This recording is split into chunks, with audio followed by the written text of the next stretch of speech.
আমাদের সাহেব বাজারের পাশেই রাজশাহী কলেজ, গ্র্যান্ড কলেজ, এমন একটা কলেজ যার মতো কলেজ সেকেন্ডটা খুঁজে পাওয়া বাংলাদেশে মুশকিল হয়ে যাবে।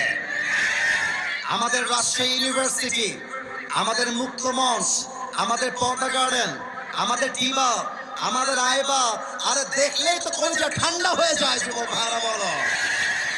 পরিশেষে আমাদের রাজশাহীর ভাষা হচ্ছে সবচেয়ে ঐতিহ্যবাহী ভাষা। এক অনন্য ভিন্নতা রয়েছে আমাদের রাজশাহীর ভাষার ভিতরে। জবের ব্যাপার পাশতেই পাচ্ছ না মামুর বেটা। এই সেদিন আমি দেখতে পাচ্ছিলাম এই দুই বন্ধু ঝগড়া লাগছে, দুই বন্ধু রাজশাহী। তো যেই বন্ধু টাকা ধার দিয়েছে সে বলছে কিবে ফাইজলামি না কিবে, তুই টাকা কবে দিবি বে? এখন যে বন্ধু ধার নিয়েছে সে বলছে দিব বে, একটা বছর সময় তো দিবি নাকি বে। এবার বন্ধু আর একটা মারাত্মক কথা বলেছে যেটা ওর গায়ে লাগছে, আপনি আমি ফকির নাকি বে, খাম তোকে দিব। এখন আর এক বন্ধু বলছে ইয়ার কি নাকি বে, ঠাকুর লিছো নাকি, ঘিরে লে। এবার মানে শেষে মেশে গিয়ে বন্ধু ঝগড়া লেগে গিয়েছে খুব বেশি। তো যে ধার নিয়েছে বলছে আবে যা এত লে, তোর টাকা তোকে দিয়ে দিলাম লে। এখন আর এক বন্ধু বলছে ওর ইগোতে লেগে গেছে, বলছে আমি তোর টাকা নিব না, তোকে দান করে দিলাম, আবে যা।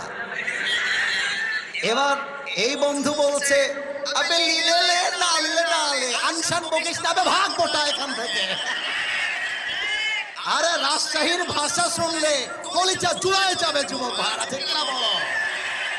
আমরা হলাম সেই রাজশাহীর মানুষ, এশিয়া মহাদেশের ভেতরে সবচেয়ে পরিষ্কার পরিচ্ছন্ন যে বিভাগ তার নাম রাজশাহী, অন্য কোনো নাম তার মধ্যে আসে নাই। রাজশাহীকে নিয়ে ছোট্ট একটা লাইন বলে শেষ করতে চাই।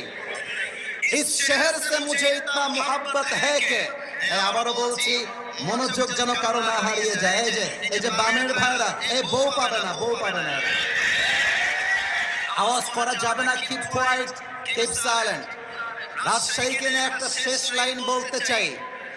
इस शहर से मुझे इतना मोहब्बत है कि अगर मैं इसको छोड़ भी दूं तो मेरा जिस्म इसको छोड़ेगा, मेरा दिल तो हमेशा इस शहर में ही रहेगा।